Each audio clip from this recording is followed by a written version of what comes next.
commencement était le Verbe était avec Dieu, et le Verbe était Dieu.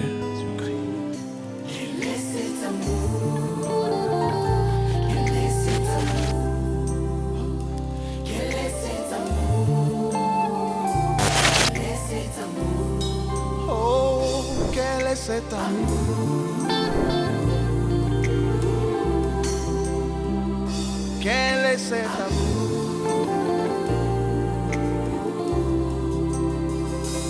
Emmanuel. Acclamons pour notre Dieu. Nous pouvons rester debout, s'il vous plaît, pendant un court moment. Nous allons faire la première lecture. Nous sommes dans 2 Timothée, chapitre 1er. 2 Timothée, chapitre 1er, le verset 3 jusqu'au verset 5. 2 Timothée, chapitre 1, le verset 3 au verset 5, nous lisons au nom de Jésus.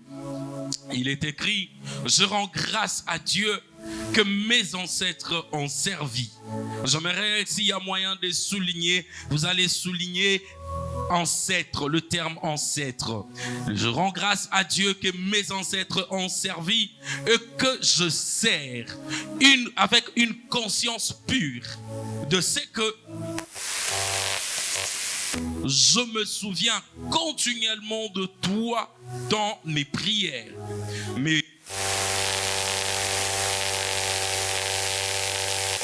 afin d'être rempli de joie.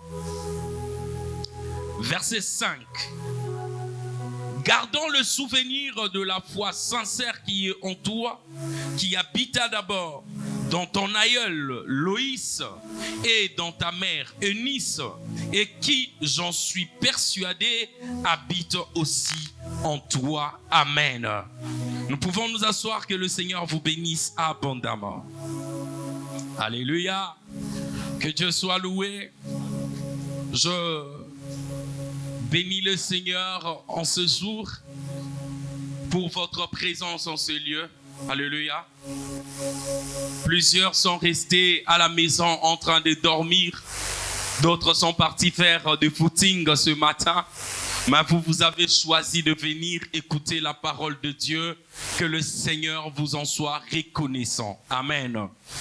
Je bénis le Seigneur pour l'homme de Dieu, le bishop Roger Dikwenda, lui qui a voulu que nous puissions aussi venir en ces lieux pour vous apporter la parole. Et je bénis aussi le pasteur responsable de cette église, qui est l'évêque Mbo Makwemape. Que le Seigneur lui bénisse, ainsi que tous les serviteurs de Dieu œuvrant au sein du centre évangélique, le Verbe divin. Alors je m'en vais aujourd'hui nous donner le thème que nous allons exploiter aujourd'hui. Mon thème, je l'ai intitulé « La famille, une maternité de valeur ». La famille, une maternité de valeur. Alléluia. Alors, qu'est-ce que je veux dire par là? La famille, une maternité de valeur. Je veux juste démontrer comment il est important d'appartenir à une famille. Je veux aussi démontrer combien c'est important d'avoir sa famille autour de soi. Et je veux aussi, vous êtes parents, vous êtes mère, vous êtes père, que vous puissiez savoir que les enfants que Dieu vous a donnés, il vous a aussi responsabilisés pour que ces enfants deviennent des hommes ou des femmes accomplis demain dans leur vie. Amen. Le futur d'une famille dépend de ce qu'on en fait aujourd'hui. Un homme a dit, donne-moi un enfant de 0 à 6 ans et moi je t'en ferai un homme. C'est-à-dire qu'il est important, il est très important que quand vous avez votre enfant dans une famille, que vous puissiez mettre dans cet enfant quelque chose d'important. C'est ces choses-là que j'appelle de valeurs. La famille est une maternité des valeurs. Un enfant qui a grandi dans une famille où on s'insulte facilement, cet enfant-là aussi aura une langue facile à insulter les autres. Alléluia. Un enfant qui a grandi là où les gens se battent régulièrement, cet enfant comprendra que la violence, c'est un mode de vie normal. Cet enfant-là n'aura rien d'autre dans sa tête que l'esprit de la violence. Pourquoi? Parce que cela est né en lui à partir de sa famille. Il a remarqué que dans sa famille, cette affaire-là est une affaire tout à fait normale. Alléluia. Alléluia. Il y a des parents qui se posent des questions, il y a des parents qui s'interrogent, qui se demandent pourquoi leurs enfants commencent à vivre de certaines expériences en dehors de la famille. Vous voyez un enfant qui revient à la maison avec des mini-jeeps. Le premier jour, cet enfant entre et le père ne dit rien, la mère ne dit absolument rien. Et l'enfant trouve que c'est normal et elle va continuer. Et voilà comment cet enfant aura une autre vie. Parce qu'elle va trouver que c'est normal. Parce que dans notre famille, c'est comme ça. Dans la famille, c'est comme ça. Alors, je suis en train de parler de la famille, une maternité de valeur. Ici, dans le passage que je venais de lire tout à l'heure, il s'agit de l'apôtre Paul qui écrivait une lettre à son fils dans la foi, Timothée. J'aime ce que l'apôtre Paul dit. L'apôtre Paul dit ceci. La première des choses, il dit, je rends grâce à Dieu que mes ancêtres ont servi. Alléluia. Je rends grâce à Dieu que mes ancêtres ont servi. Il voulait dire quoi à son fils Timothée? Il disait simplement à Timothée que si tu me vois servir Dieu aujourd'hui, le Dieu que je sers, je ne l'ai pas appris par moi-même. Je l'ai connu à travers ma famille. Parce que mes ancêtres étaient aussi en train de servir ce même Dieu. Je ne l'ai pas découvert au hasard quelque part. Non. Ces valeurs que j'ai aujourd'hui, je les tirées de mes ancêtres. L'apôtre Paul voulait démontrer à son fils Timothée qu'il est important de regarder ceux qui sont avant toi, ceux qui sont devant toi, ceux qui sont comme tes parents, tes responsables, les chemins qu'ils sont en train de te montrer. Ces chemins-là doivent avoir de la valeur à tes yeux. Alléluia. Lui, il a appris à servir Dieu parce qu'il a vu ses ancêtres servir ce même Dieu. Et il dit encore, j'aime le verset 5 directement. Dans le verset 5, il dit, gardons le souvenir de la foi sincère. Gardons le souvenir de la foi sincère qui était en toi, qui habita d'abord dans ton aïeul, Loïs. Il dit, je garde le souvenir de la foi sincère. Quand je te voyais, je voyais que tu avais une foi sincère. Quand je te regardais, je voyais que tu ne te détournais pas de la voie de Dieu. Tu étais ancré dans la parole. Tu étais inspiré par le Saint-Esprit. Mais j'avais aussi remarqué que cette foi sincère qui était en toi n'a pas commencé avec toi. Alléluia. Donc si Timothée avait cru en Jésus, si Timothée avait suivi les enseignements de Paul, ça n'avait pas commencé par lui. Il dit ceci, cela a commencé avec ton aïeul Loïs, c'est-à-dire ta grand-mère. C'est avec elle que la foi sincère a commencé. Et il dit, puis dans ta mère, Eunice qui est la mère de Timothée, elle était aussi une femme fervente, une femme vaillante, une femme qui craignait Dieu, une femme qui croyait en Dieu. Et ces valeurs qui étaient d'abord dans Loïs, la grand-mère de Timothée, a été transmise à Eunice qui était sa mère, et cela s'est répercuté sur Timothée. Amen. Parents, vous êtes responsables. Parents, vous êtes responsables. Famille, nous sommes responsables de choses qui doivent se faire en nous. Ce qui doit arriver demain à nos enfants dépend de ce que nous leur montrons aujourd'hui. Timothée avait une foi sincère, une foi qui était inébranlable, qui ne se détournait ni à gauche ni à droite. Il ne pouvait pas être koulouna, il ne pouvait pas être tout de ces choses-là. J'avais expliqué dans quel contexte Timothée a vécu en Éphèse à son époque. Il était trop jeune. Il était trop jeune. Voilà même pourquoi l'apôtre Paul lui disait que personne ne néglige ta jeunesse, que personne ne méprise ta jeunesse.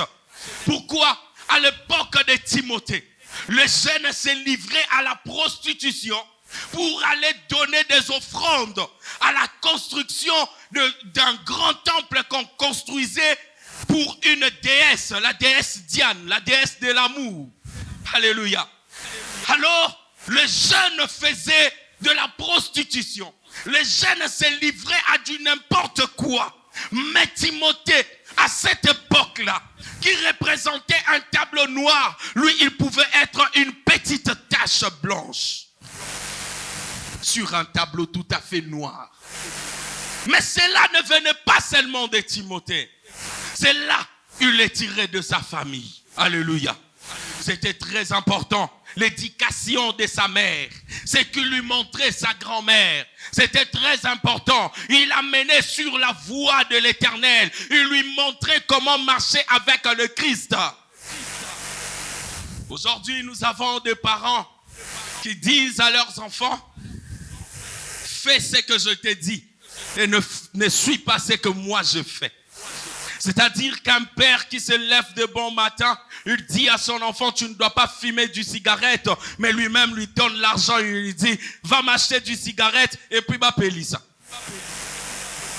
Tangu barokende go payer ça. Nanya ko benda po allumette et tumba tige à cigarette. Amen. Vous voyez que vous envoyez votre enfant vous-même. Vous êtes en train d'inculquer quelque chose dans la pensée de votre enfant.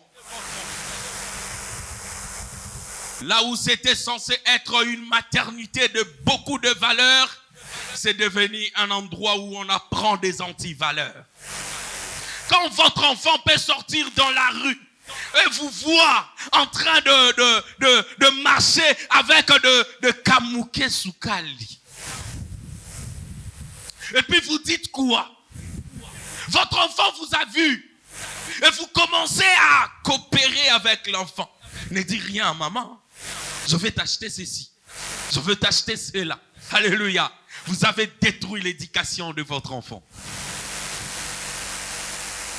La famille. C'est un endroit où on doit trouver des valeurs. C'est un endroit où on ne doit pas trouver des compromis, des choses inutiles.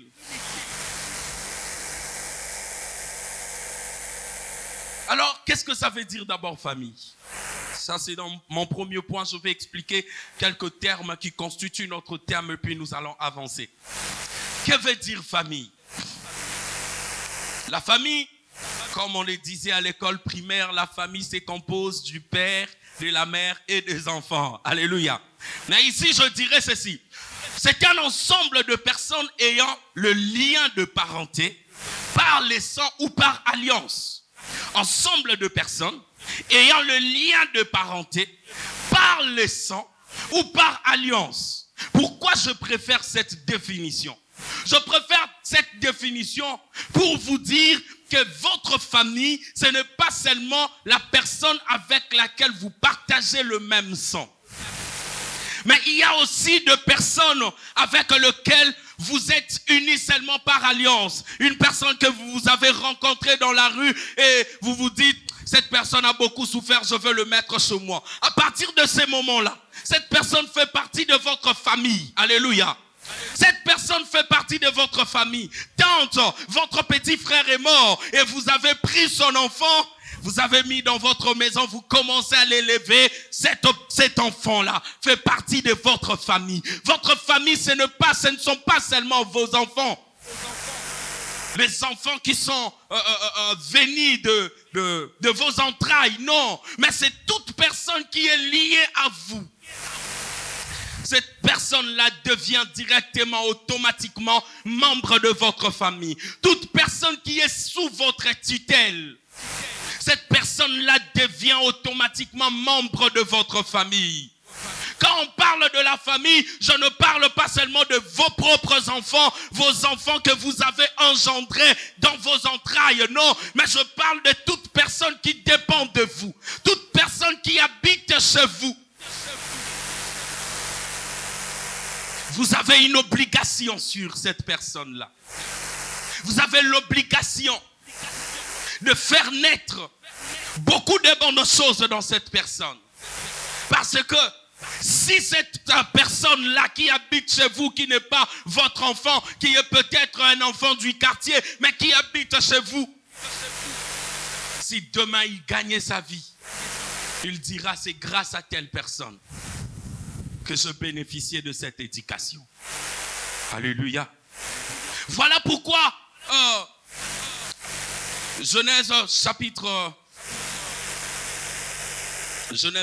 24. Si quelqu'un trouvait en premier, il peut lire pour moi. Genèse 24, le verset 38. La Bible dit: mais tu iras dans la maison de mon père et de ma famille.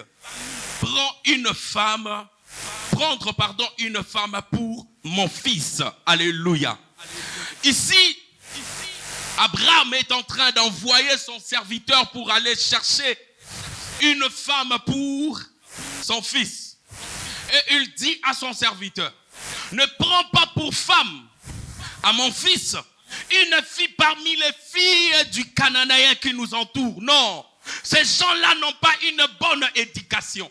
Ces gens-là, de par leur famille, ils ne sont pas bien éduqués. Ils n'ont pas de valeur à transmettre. Mais va dans ma famille, dans la maison de mon père. Alléluia. Dans ma famille. Parce qu'Abraham était sûr. Il savait que dans sa famille, il y avait des valeurs qu'on respectait. Il y avait des choses qu'on pouvait faire et certaines autres qu'on ne pouvait pas faire. Alléluia. Dans la famille, il faut qu'il y ait quand même des interdits. Il faut qu'il y ait quand même des limites, des choses acceptables et des choses inacceptables. Alléluia. Vous habitez avec vos enfants à la maison. Ces enfants fument du chanvre dans la même maison que toi, leur père. Je te suffis seulement de dire,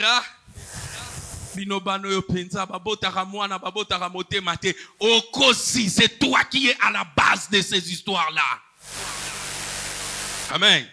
Ne te dédouane pas, c'est toi. C'est toi. Quand ça avait commencé le premier jour, qu'est-ce que tu avais fait?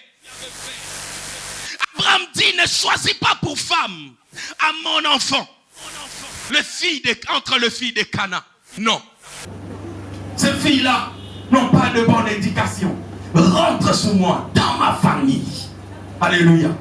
Dans ma famille. C'est quoi ta famille? C'est quoi?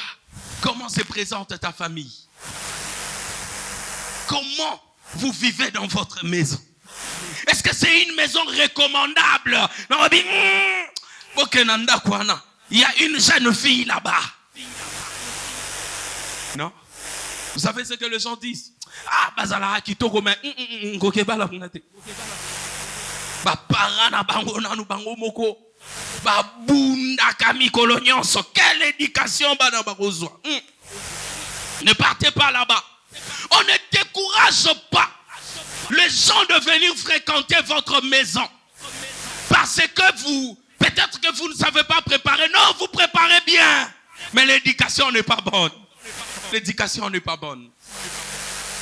Ce que vous, parents, vous faites, ça risque de peser demain sur vos enfants. Ça risque de peser demain. Il dit, mais tu iras dans la maison de mon père et de ma famille. Ne va pas ailleurs. Va dans la maison de mon père.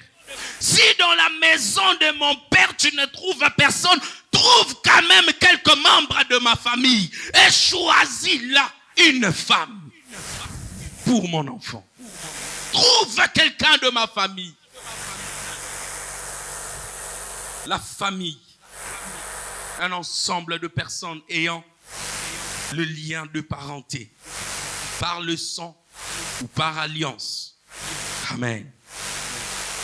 Ne négligez pas les personnes qui habitent dans votre maison. Deuxième chose, c'est le terme maternité. Que veut dire maternité? Maternité, c'est un établissement ou un service hospitalier où s'effectuent les accouchements. La maternité, je disais que c'est un établissement ou un service hospitalier où s'effectuent des accouchements. C'est-à-dire quoi? Lorsqu'une femme est enceinte, pour qu'elle puisse mettre au monde, elle doit se rendre dans une maternité. C'est là où tout est arrangé pour recevoir le bébé qui doit venir. Et on dit que la famille, c'est une maternité de valeur. C'est-à-dire quoi?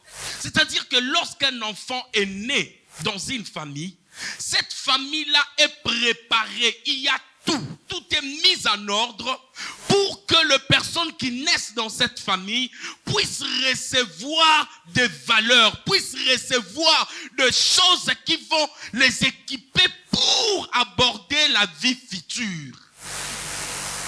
Ça commence dans la maison. La maison, c'est une maternité. Pas une maternité si kabasi bazoya kobota, non, mais c'est une maternité. Et si kabozo botisa ba valeur, bozo botisa respect, bozo botisa biloko ya motuya pour le lendemain, pour l'avenir de vos enfants, pour l'avenir de toute personne qui vit dans cette maison-là. La maternité de valeur. Est-ce que vous êtes une maternité de valeur? Est-ce que vous amenez à accoucher de valeur ou à accoucher des anti-valeurs dans votre famille? Posez-vous la question et répondez dans votre cœur. Ce que vous faites, qu'est-ce que vous communiquez aux membres de votre famille, aux personnes qui habitent avec vous dans la même maison? Savez-vous que c'est vous qui êtes à la base de la destruction de votre quartier? Si on a des filles prostituées, elles ne sont pas tombées d'en haut. Elles sortent d'une maison. Alléluia. Si on a des garçons koulouna, ils ne tombent pas d'en haut. Ils sortent d'une maison. Ils sortent d'une maison. Je voyais dernièrement quand on arrêtait des koulouna, on dit peine de mort. Il y a des parents qui viennent défendre leurs enfants. Mais leurs enfants ont été arrêtés avec preuve. Le père dit non, moi nanangate. Pas mon enfant. Vous êtes complice de ce qui s'est fait. La famille doit être une maternité, là où on engendre de valeur. Si l'enfant sort de votre maison, que l'on dise, ah, ça c'est un enfant. Ça c'est un enfant. Ça c'est un garçon. Ça c'est une fille. Oh, cet enfant parle bien. Oh, cet enfant-là s'exprime très bien, avec politesse, avec respect. Mais vous, quand vos enfants sortent de la maison, vous savez, je m'attelle plus sur le parent parce que ce sont des parents qui ont plus de responsabilités de faire de leur famille comme une maternité de valeur. Vous savez, votre enfant, c'est comme un récipient vide. Il vient de naître. L'enfant, la tête de l'enfant, c'est comme un chiffon. Il absorbe tout ce qui tombe sur lui. Il absorbe tout ce qui tombe sur lui. Parents, votre enfant, c'est comme un récipient vide. Et c'est à vous de remplir quelque chose à l'intérieur. Qu'est-ce que vous êtes en train de remplir dans ces récipients qu'on appelle votre enfant? C'est ça, c'est qu'on appelle maternité de valeur. Faire naître de valeur dans un enfant. Un enfant qui ne savait pas dire bonjour, qu'il sache dire bonjour. Un enfant qui ne savait pas respecter les gens, qu'il commence à respecter les gens. Faire naître de choses dans cet enfant. Il n'y en avait pas, mais vous inculquez cela. Vous imposez cela. Vous trouvez une maman qui vient à l'église,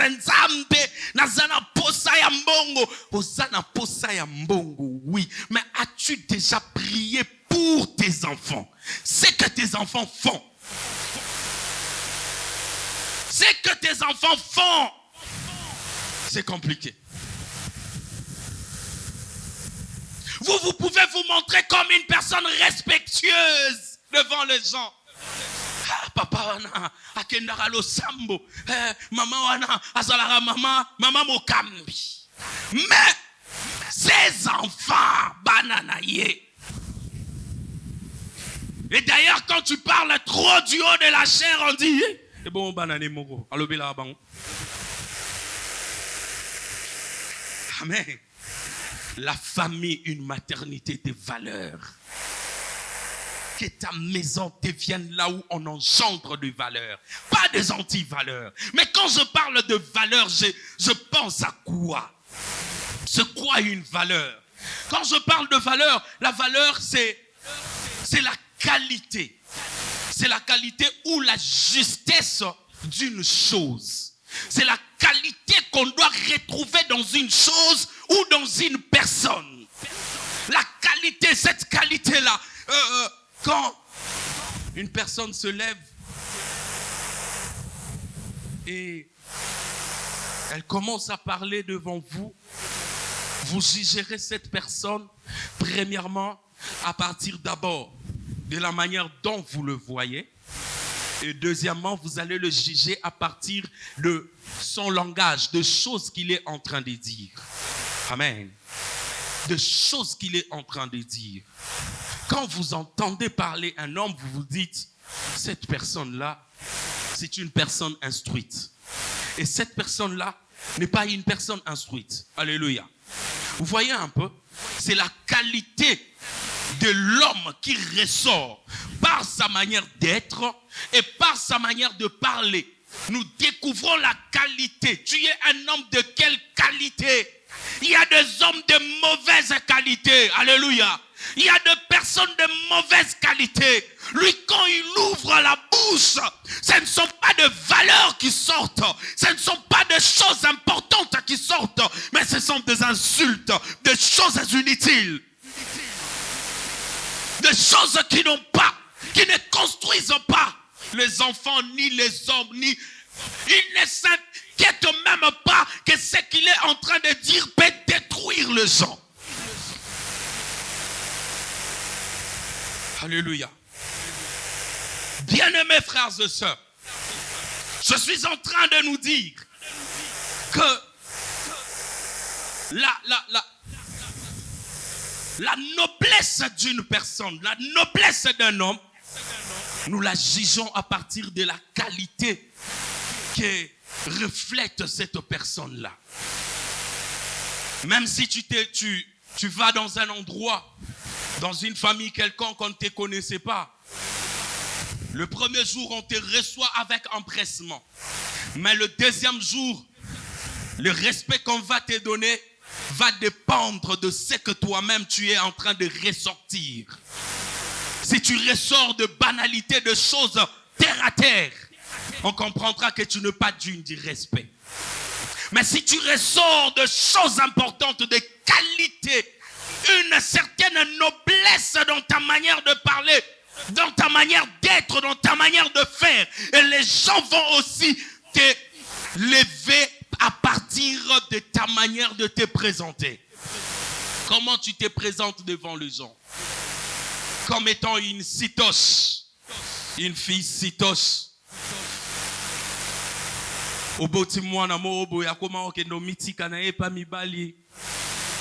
Alléluia. Alléluia. Faisons attention, bien-aimés. Qu'est-ce que nous plantons aujourd'hui? Vous savez, parents, le premier livre que votre enfant lira dans sa vie, c'est vous. Votre enfant de 5 mois ne sait pas comment parler. Votre enfant d'une année ne sait pas comment s'exprimer, ne sait même pas lire. Il ne sait pas lire des livres. Mais le premier livre que cet enfant lira, c'est vous. Votre manière de faire, votre manière de parler, c'est ce que cet enfant va intérioriser. Et si vous parlez mal, vous dites des choses qui n'édifient pas, votre enfant va ingurgiter cela. Et vous allez maintenant créer un fantôme. Vous allez créer un zombie, une personne que la société ne comprendra pas. Ça ne vient pas de lui, ça vient de vous. Amen. Ça ne vient pas de lui. Ne condamnez pas les enfants. Une maman était en train de parler un jour, elle disait, ah banalelo, vraiment les enfants d'aujourd'hui, nous on n'a pas grandi comme ça. Je regardais cette maman et je lui ai dit, maman, mais c'est vous. Vous, on vous a bien éduqué. Mais comment est-ce que vous avez éduqué les enfants? Vous avez reçu une bonne éducation, mais incapable de transmettre cette même éducation à vos enfants. Le problème, ce ne sont pas ceux qui viennent de naître. Le problème, c'est vous. Alléluia. Le problème, c'est vous. Si mon enfant va à l'école et ne sait pas lire une phrase en 4e primaire, le problème, ce n'est pas l'enfant. Le problème, c'est l'enseignant de l'enfant. Je vais m'attaquer à son enseignant. D'abord l'enseignant. Qu'est-ce que vous avez enseigné à mon enfant? Si j'ai un enfant qui dit 1 plus 1 égale 3, je dirais, mais enseignant, qu'est-ce que vous avez enseigné à l'enfant? Et c'est vous l'enseignant de votre enfant. Si votre enfant se lève et commence à insulter les gens, on vous posera la question, enseignant, qu'est-ce que vous avez montré à l'enfant? Qu'avez-vous montré à l'enfant?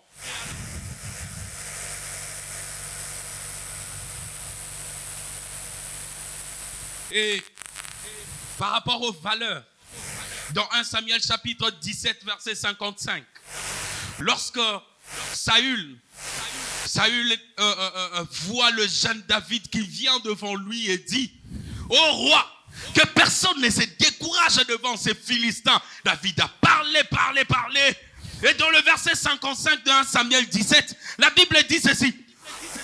Lorsque Saül avait vu David à la rencontre du Philistin, il avait dit à Abner, chef de l'armée, de qui ce jeune homme es-tu le fils, Abner? De qui ce jeune homme est-il fils? Si ce garçon réagit comme ça, c'est-à-dire qu'il a appris ça de quelque part.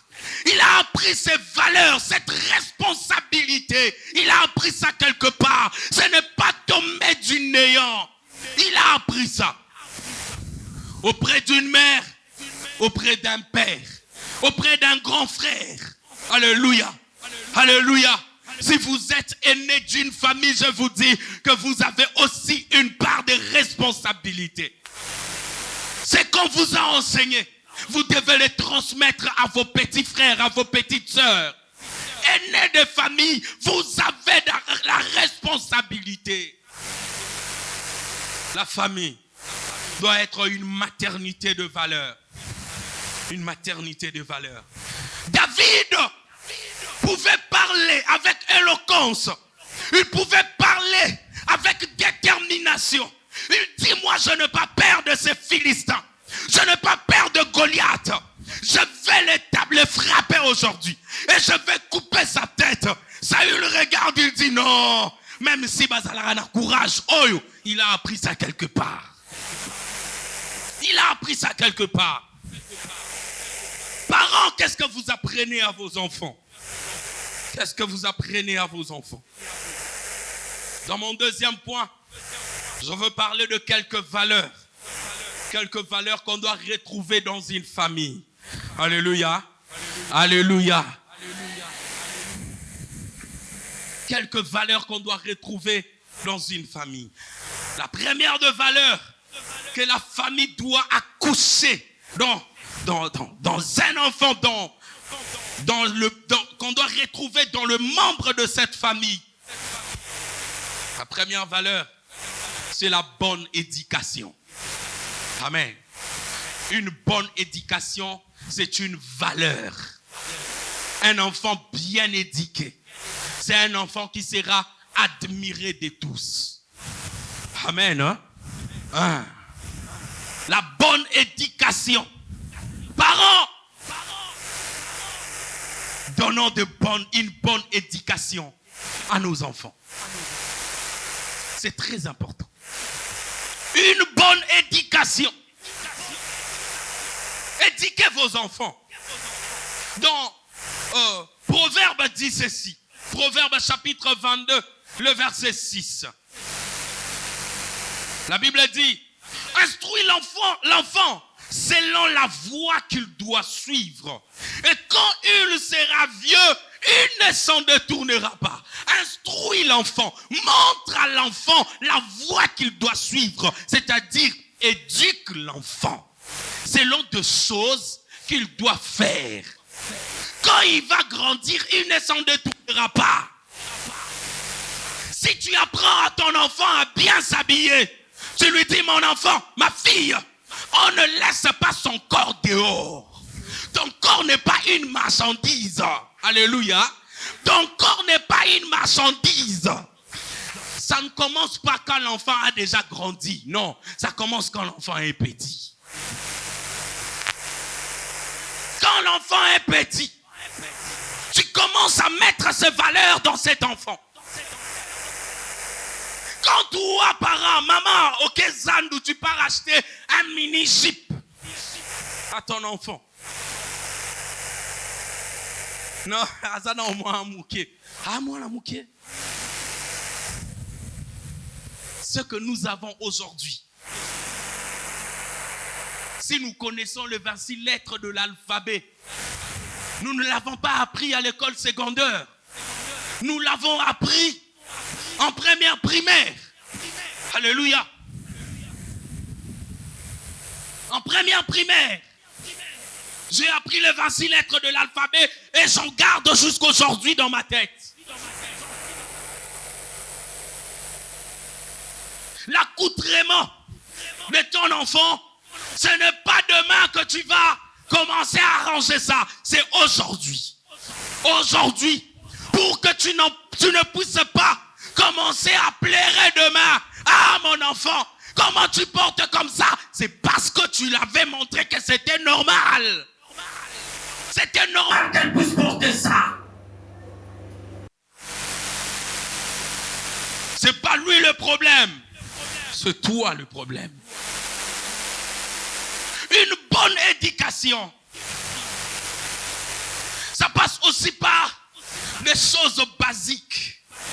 Le fait de voir des gens et de leur dire bonjour, de leur dire bonsoir. Des choses basiques, de petites choses. Il faut apprendre ça à l'enfant.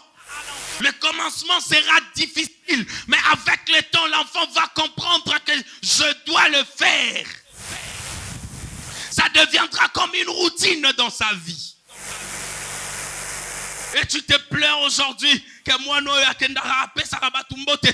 parce que toi, tu ne l'avais pas montré cela. Tu ne l'avais pas montré. Amen. La famille doit engendrer une bonne éducation. La famille doit engendrer une bonne éducation. Une autre valeur qu'on doit trouver dans la famille, c'est la bonne moralité. Une bonne moralité. Si vous avez une bonne moralité, vous avez inculqué une bonne moralité dans votre maison, dans votre famille, vous n'aurez pas de difficultés. Vous n'aurez pas de difficultés. Alléluia. Alléluia. Vous n'aurez pas de difficultés. Pourquoi? Parce que tout le monde, tous tes enfants, toute personne qui habite dans ta maison comprendra que si on fait ça, il y a telle conséquence. La bonne moralité est importante. Vous avez des enfants dans votre maison. Vous dormez déjà. Et les enfants viennent frapper à la porte. Vous dormez déjà. 22h, 23h. Yewanaye kokoko. Wapi. Amen. Là où moi j'ai grandi, tu ne feras pas ça. Tu n'auras même pas le courage de t'approcher de la maison. Tu n'auras pas le courage.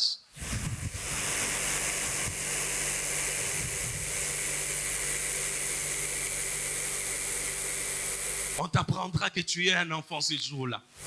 Même si tu as déjà la barbe, tu es encore un enfant. Tu n'as pas le droit de venir frapper à la porte. Quand les parents dorment déjà, ce n'est pas ta maison. Ce n'est pas ta maison. Et souvent de ces côtés-là, ce sont nos mères qui ont un problème. Ce qu'a Monique n'a été ata ayoki pongi. Ok là la té. A créé moi misala pour que a gérer les titangoya à côté sur après kangi porte. Mère, vous détruisez l'éducation de vos enfants. Amen.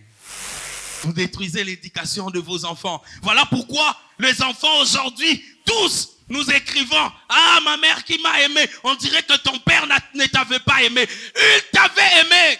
Mais il voulait simplement que tu puisses respecter les principes. Que tu puisses avoir une bonne moralité. Le père réfléchit avec la tête. La mère, c'est avec son cœur, avec son émotion. Le père s'est dit dans sa tête, quand cet enfant est arrivé jusqu'à cette heure hors de la maison, s'il a un problème là-bas, qui va connaître? Si on l'agresse, qui va le savoir? Si on l'arrête, qui ira dépenser de l'argent? Vous voyez comment le père réfléchit? Mais la mère s'est dit, ah, moi, nanangala la libanda. Motema pasi. Motema pasi ozo baby sa mwana. Amen. Alléluia. Ne soyons pas trop émotifs à ce qui concerne l'éducation. Parents, parlez avec vos enfants. Aujourd'hui, les parents ne savent pas parler à leurs enfants. Les parents donnent des ordres au lieu de parler avec des enfants. Non, apprenez aussi à parler parce que c'est vous qui allez inculquer la moralité dans vos enfants. C'est votre rôle d'inculquer la moralité dans vos enfants. Que nous dit Proverbe? Nous sommes dans Proverbe chapitre 1, le verset 8. Ici, c'est un père, un responsable de la famille qui parle à son enfant. Il dit, Proverbe 1, 8, la Bible dit, écoute mon fils, l'instruction de ton père et ne rejette pas l'enseignement de ta mère. Ici, un père est en train de parler à son enfant. Il est en train d'inculquer une moralité. Il dit, écoute l'enseignement, l'instruction de ton père et l'enseignement de ta mère, car c'est une couronne de grâce pour ta tête et une parure pour ton cou. C'est une couronne pour ta tête. Alléluia. L'instruction que tu vas donner à ton enfant est une couronne. On va juger cet enfant demain. Son futur sera jugé à cause de ce que toi tu l'auras appris. À cause de choses que toi tu l'auras montré. Mon fils, si des pécheurs veulent te séduire, ne te laisse pas gagner. Si les pécheurs veulent te séduire, ne te laisse pas gagner. Amen. Oh, bien-aimé, si les gens viennent avec des mauvais conseils, ne les écoute pas. Ne te laisse pas gagner. J'aime ce père. Il donne même exemple. S'ils disent, viens avec nous, dressons des embûches, versons du sang, tendons de pièges à celui qui se repose en vain sur son innocence. Tendons de pièges. Amen. Il donne même un exemple. Si quelqu'un te dit, ne touche pas à l'innocent, mon fils. Ne touche pas. Père, inculquez de valeurs morales à vos enfants. La moralité, c'est très important. Autre chose dans ces peu de minutes qui me restent, je veux parler aussi de l'unité au sein d'une famille. Dans une famille, on doit retrouver comme valeur l'unité. L'unité. Amen. Il y a des familles qui ne vivent pas dans l'unité. Le grand frère vient, il allume le feu à 12 heures. Il prépare son riz. Il prend, il mange, il sort, il part. La petite sœur aussi va chercher un pain. Elle achète son pain à sa manière. Elle mange. Elle boit de l'eau, elle se repose. Une famille qui n'a pas l'unité. La Bible dit ceci. Un royaume divisé ne pourra pas subsister. Amen. Une famille divisée ne pourra pas résister. Quand l'ennemi viendra, il va vous séparer facilement. Parce qu'au fond de vous, vous êtes déjà séparés.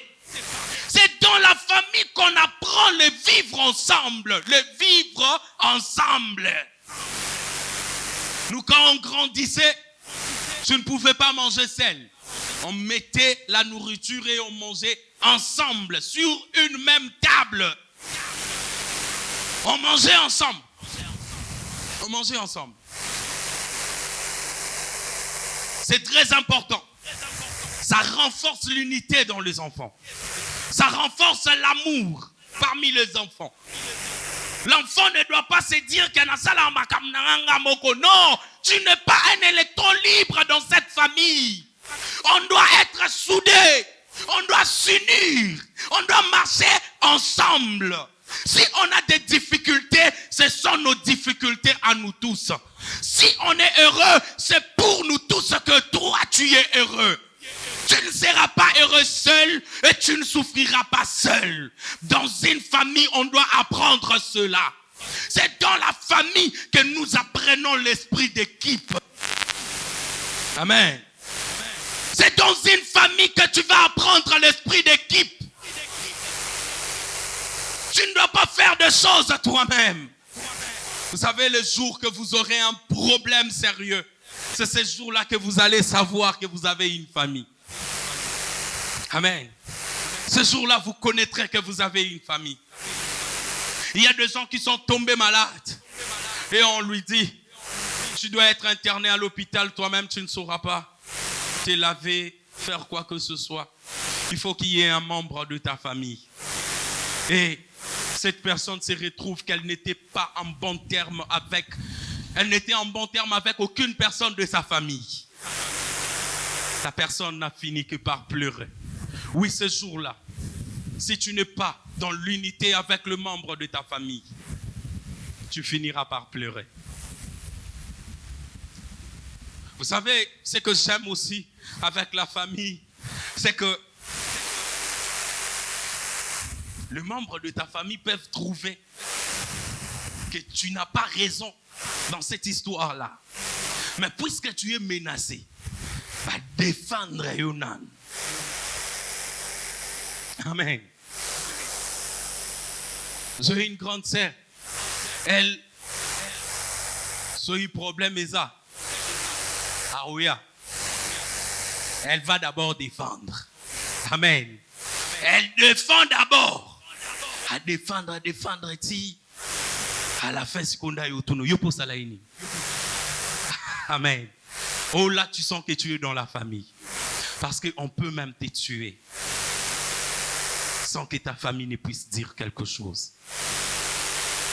La famille. Dans la famille, vous devez apprendre à le vivre ensemble. Vous devez apprendre l'unité. Vous devez apprendre à se serrer les coudes. C'est très important. Apprenez à vos enfants l'amour. Apprenez à vos enfants ces choses-là. Amen. Mais aussi, la dernière chose que j'aimerais dire, la foi, nous l'apprenons aussi à part. Alléluia. La foi, nous l'apprenons aussi à partir de la famille. Konzi Melanzambe. Moi, j'ai appris, où j'ai reçu Jésus, j'ai appris à lire la Bible dans la famille, à la maison. Je n'ai pas eu besoin qu'on puisse me prêcher par quelqu'un de l'extérieur, non, dans la maison. Avec mon père, on pouvait commencer à faire des débats sur des sujets bibliques. On peut commencer de 20h à 0h. Il donne son argument, je donne mon argument. J'étais encore trop petit, trop jeune. Et cela me poussait à aller lire la Bible. Lire la Bible. Quand je lis, je viens, j'applique ça chez lui. Il me dit non, ici c'est pas comme ça, c'est voilà le verset qu'il faut. Je pars encore chercher, je reviens encore. Amen. Et c'est comme ça que j'ai appris. J'ai appris à connaître le Seigneur. C'est comme ça que j'ai appris à marcher avec Dieu. Dans la famille. Ma première église n'était pas une grande église. C'était d'abord dans la famille. Dans la famille. Alléluia.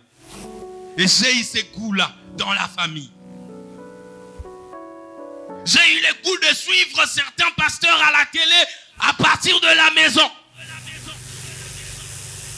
Mon père pouvait être dans sa chambre.